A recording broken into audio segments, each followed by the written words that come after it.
Welcome to the Lance Wallnau Show. I'm glad you're with me today. It's the holidays. It's Christmas.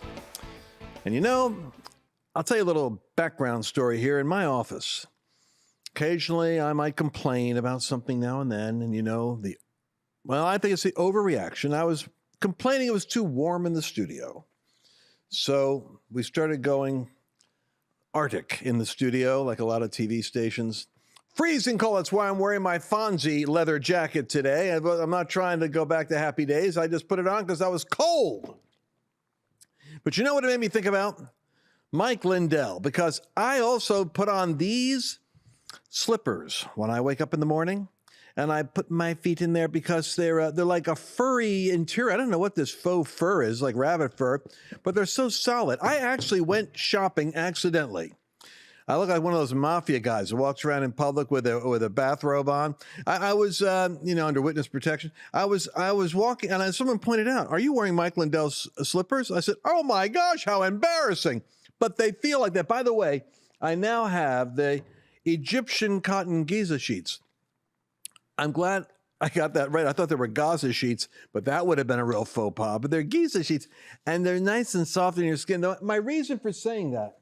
And then I got my Mike Lindell pillow backstage before I do Flashpoint. Like in 2 hours, I'll be doing an evening newscast, and I go, sleep on the American flag. How patriotic am I?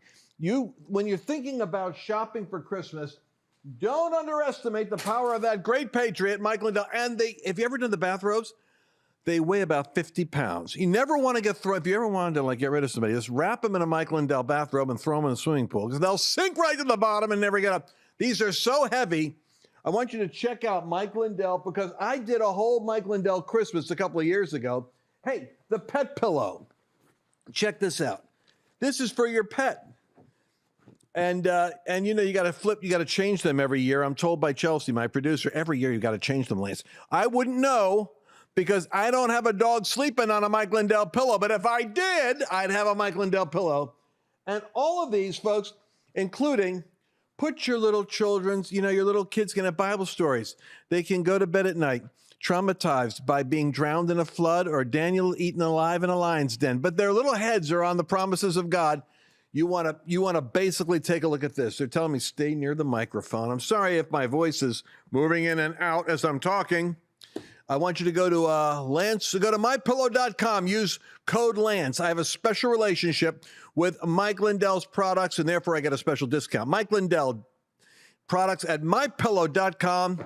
Code name Lance. Check out the Giza sheets, Egyptian cotton. And now we're going to get into today's wild show. You know why? Because I've got the Week in Review. You don't want to miss it. Stuff you might have missed.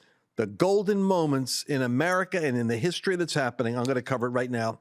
And you want to watch it today in the Lance Wallnau Show.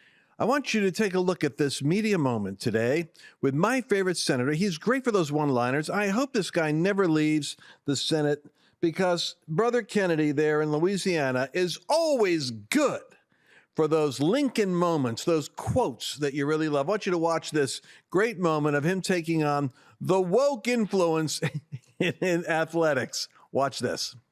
Well, to that point, you've got Senator Sanders there, one of your colleagues, who says in a piece in the Boston Globe this week, he said, not another nickel to Netanyahu. He says, does America want to be on the side of history of standing with people who are child killers and creating starvation? I mean, those are his words. He seems determined to block anything going to Israel. Mm-hmm.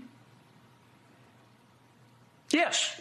And in the past 60 days, we have seen President Biden go wobbly in his support of Israel.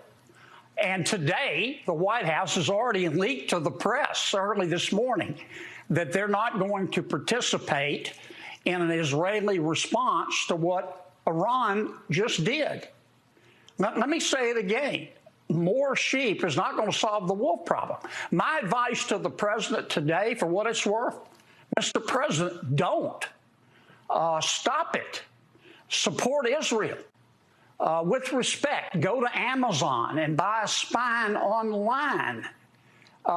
Peace through weakness never works, not with these hard men. Correction on that. That wasn't dealing with the Athletic Association. That was dealing with Biden. I just saw the quote, go to Amazon and buy a spine. I thought he was addressing another issue. Anyway, well, I think he might have used that line on more than one interviews he's got. Speaking of media and interviews, have you seen, go to at Lance Wallnau on X or on Twitter. I do think that Elon made a mistake. It's a cute kind of brand, X, but it doesn't, I mean, you don't call, what do you call a post on X? You still call it a tweet. You don't call it an X. So anyway, go to at Lance Wallnau, because I got all these assets here I'm going to show you on my page. Here it is. Starting with Gunther Eagleman. How many of these legacy media lies did you fall for? Here they are listed, which they're bringing up for you to look at right now. Russian collusion. The Inflation Reduction Act actually reduces inflation. Trump called those Nazis fine people. The Jussie Smollett hoax, where, you know, this is MAGA country, that he was told at 2 o'clock in the morning when he was outside in sub-zero weather looking for a sandwich. There's Hunter Biden's laptop was Russian disinformation. Remember those Covington kids? You remember those kids. Wasn't that the one there in Washington where supposedly they were making fun of an indigenous American homeless man, which in fact was an activist? The Governor Whitmer kidnapping plot, which was done by five, I don't know, drug-addled pot smokers and 10 FBI underground informants, and trying to shape an event. The Kavanaugh rapes. How about Trump telling you to drink bleach that'll fight COVID? There was Russia bombed their own pipeline. Yep, put himself out of business. All part of what they were doing. I dare not talk about the Trump urinating prostitute ploy that started off his global fame in 2016, which I'm still irritated about because Brennan, Obama, and those creeps in Washington planted the Russian hookers urinating on a bed so that Trump could see it or something. Filth that they put on the global news networks in order to hurt Trump and degrade America's prestige. I would have loved to see that. How about, I'm just going through half of them. The COVID lab leak was a conspiracy theory. Border agents were whipping migrants. Trump had nuclear codes locked in a piece of paper at Mar-a-Lago. There was the ghost of Kiev, that wonderful ghost, that wonderful pilot who was taking down Russian MiGs left and right. Trump built cages for migrant kids. If this is boring you, I'm sorry. I'm talking about how the news cycle was dominated. I mean, we do these evening broadcasts with Victory Channel with Flashpoint or daily podcasts. I had to deal with this garbage every day. It's like, is that true? Is that true? What do you say? What do you say? What do you say? And they're all presented because these are CIA leaks into the New York Times. Then they get into the CNN talking points. Then you got the people trotted out that are on the payroll of these news agencies that worked in the government that are now working for the news, talking about the latest thing and giving the background of it. How about the Build Back Better is going to pay for itself? The masks prevent COVID. If you get vaccinated, you won't catch COVID. It was an SUV that killed parade marchers. That's right, up there in Wisconsin. Remember that Wisconsin guy that mowed down and killed people? An SUV attacked a crowd of people. And the point is, it wasn't an SUV, it was the driver. Trump used tear gas to clear a crowd in order to pose with a Bible in Washington in the middle of a riot. Oh, my gosh.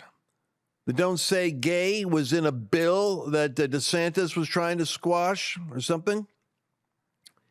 Ivermectin is a horse dewormer. It's not useful for human beings. Joe Rogan killed that one. These were mostly peaceful protests. Officer Sicknick was murdered by protesters. I remember one knucklehead Christian friend of mine, right on January 7th, writes an article talking about the MAGA patriots, the Christian nationalists. And I was there on January 6th, and I had to look at that. How dare they brutalize a police officer with a fire hydrant that knocked his skull in and killed him? The officer killed. Idiots. Our own people are so dumb. Officer Sicknick didn't die because a MAGA patriot hit him in the head with a fire hydrant or a fire disposal thing, you dummy. He died of stress-related complications 2 days later with a cardiac arrest. Don't get me going on January 6th was an insurrection. A rather dumb one. Everybody walking around, instead of having weapons, they brought phones for selfies. So that's really going to assault the government. Then we have no FBI is involved, which we found out 23 of their agents or underground people were. Trump mocked a reporter's disability. And the rocket that hit Poland was launched by Russia. Anyway, you guys, I could read these. Elon Musk reprinted them because I'm at the point now where Legacy Media has so little credibility, and still I can't help it. I go to the New York Times. I go to read their essays and their articles because it is like such a large, ubiquitous presence in journalism. I'm just reminding you, as the new year unfolds, why do you think podcasts, why do you think War Room with Mannon and Real America's Voice and Tucker Carlson and Joe Rogan, and why do you think all these, Dan Bongino and Rumble, why do you think all this alternative media has become so popular? Because the media, just like The View and just like MSNBC, is not news. It's ideology, current events brought through the filter of a political ideology, like state-controlled media. Why don't you take a look at asset number 2, 4 iconic moments in media. If you're listening to the podcast, do you remember the picture of Trump scowling at the camera when he was arraigned and booked there for crimes? I think it was the Atlanta investigation. And then we have the next iconic moment is Trump fist pumping, which freaked out Putin and the other guys because it's like they realized how many politicians get shot at, don't know how many shooters are there, and say, let me get back up and tell their people to fight because they realize they're in a battle. Then you got Trump over here at McDonald's giving the French fries. The guy's got a genius for knowing marketing moments and branding. And then finally, Person of the Year. He starts off a felony, ends up Person of the Year. That's why we pray for this guy's protection.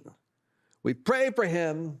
We pray, oh God, keep your hands upon this man. Shield him from every weapon that is formed against him. Divinely, providentially protect him and make him the instrument of your divine purpose. Not only for America, but for the nations of the earth, in Jesus' name. There's a great prayer that'll drive people crazy that believe I'm a Trump idolater. I even have my little Trump idol on my dashboard, I guess they'll say. Hey, I got all these Trump ducks. I'm going to bring them in a box of them. I bought them to help a friend of mine out on a homemade plastic printer thing, laser printer. What's the deal with these Trump ducks, little Trump ducks? They're plastic. Either on dashboards. I have no idea. And they're telling me, well, you can sell them for like $15. Here's a $20 one. I can't believe it. I'm going to bring them in. You tell me, as my audience, is this for real? All right, I want you to go to the asset number 6. Well, we're burning through important news that you didn't know about. Is Kamala Harris going to be the governor of California? There's a real serious question here. Because you see, she's got the greatest name recognition. And the question is, where does she go? Newsom evidently is under the same constraint that DeSantis is under. He can't run again. So Kamala Harris is now seriously considering a run for California governor. CNN reports, of course, there's a problem right there. Is that true? Well, I'm assuming it is.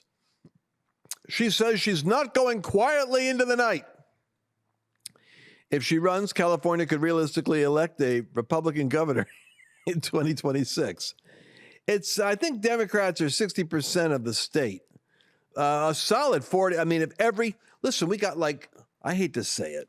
We've got I think 10 million Christians in California who are under this weird kind of mind control.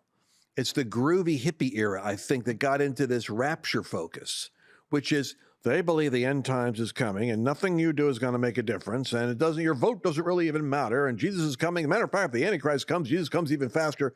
It's crazy. I'm embarrassed to confess this in front of the thinking audience that's out there listening to me. But we have enough Christians and conservative Christians in California to make it a permanently conservative state. But they aren't registered to vote, and they don't vote because they're waiting for the rapture. Well, that's our crazy part of the family. Anyway, California Hispanics. This is the logical one I'm talking to. The Hispanic community in California, by and large, has been voting increasingly Republican conservative, as they have been in other parts of the United States, from 60% to 25% to 38% to 45%. Wow! The Latino community, as I've been told constantly by my friend, Pastor Ramiro Pena, they are the backbone of America because they share values. They're not, you don't see them getting into, they like the macho kind of male image. They're industrious, hardworking, family-oriented, often Catholic in their background. Coming from Central and Latin America, you're either evangelical Pentecostal or you're a Catholic, mostly Catholic.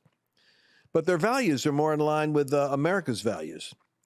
So they're not Kamala fans. I'm saying that to tell you that they are disproportionately not impressed with her. They're not voting diversity. They're voting competence and economic opportunity.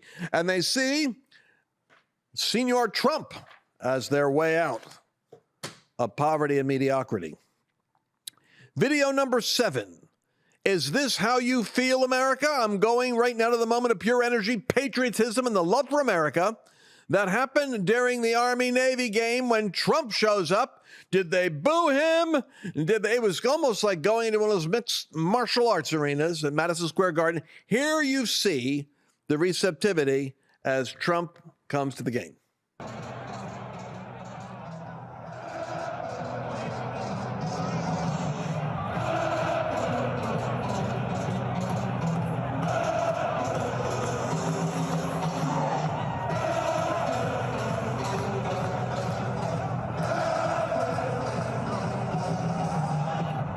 A moment of pure love for America kind of warms you up to see the enthusiasm but this is very important. I can't believe how fast the clock is running on me. Breaking report, Elon Musk is ready to take on the woke Google empire. Oh, do it, do it, do it. Google wiped out 250,000 of my subscribers on YouTube, and I haven't forgiven you yet.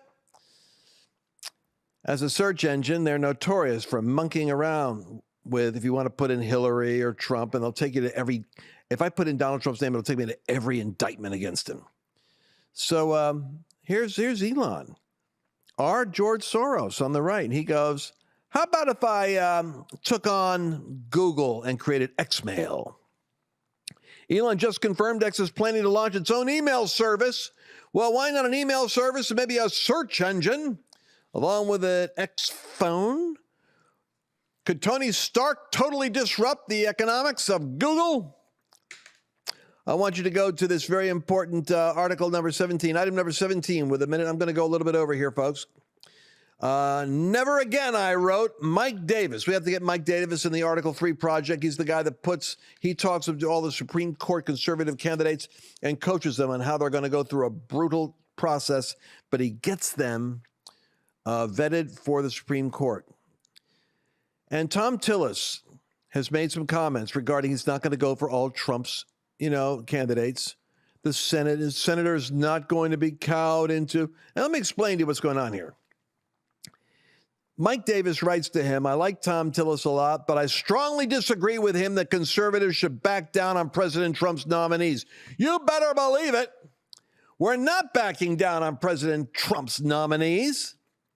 But I get what's going on here. Let me tell you what's happening. The Senate is an aristocracy. You ever notice the difference between the Congress and the Senate? The congressmen are a little bit flighty and wild, and the AOCs and the MGTs and the Matt Gaetz, and we're like flamethrowers on both sides. The senators are more of an aristocracy. They're there for 6 years. They don't have to respond to that panic cycle of 24 or 48 months at a time. And so because they're in office for 6 years, they like to be treated with a little less stress because they can outlast you, man. If they vote in a way you don't like, you got to wait 5 years before you can act vengeance on them and primary them out. However, they resent it when you go full MAGA on them.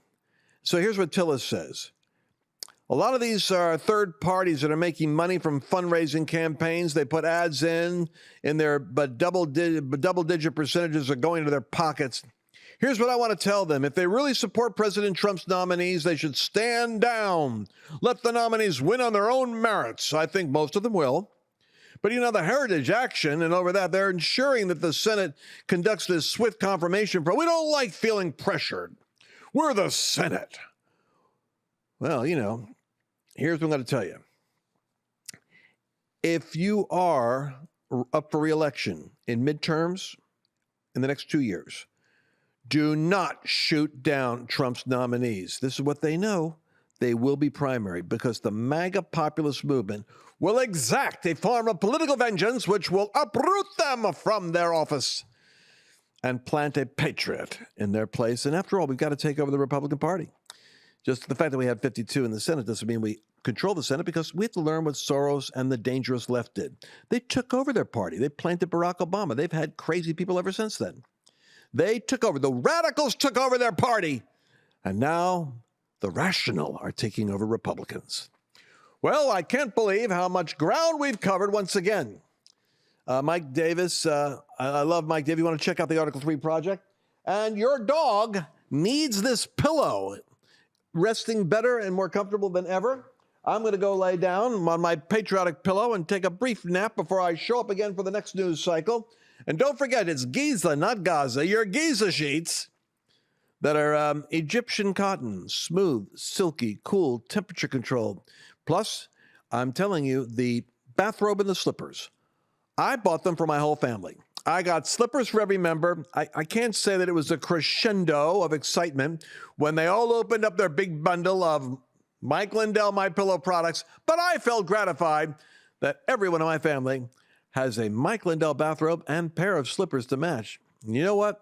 In the long run, they will outlast many other items I bought on Christmas because they're of that durable quality that we all love. Go to MyPillow.com, use promo code Lance. It's an easy way to make your shopping pains go away. Trust me, I've done it mischievously on previous Christmases. That's all the time I've got. Go to lancewallnau.com/podcast to stay in the know. Even news that you've heard from other people will come to you through this desk with a perspective that will be slightly different and always helpful, making you the most intelligent person at the water cooler when you're comparing notes with your MAGA friends. God bless you, and we'll see you again tomorrow. Did you enjoy this latest episode? Please remember to share it with your friends, because the more knowledge you have, the better equipped you are to navigate the world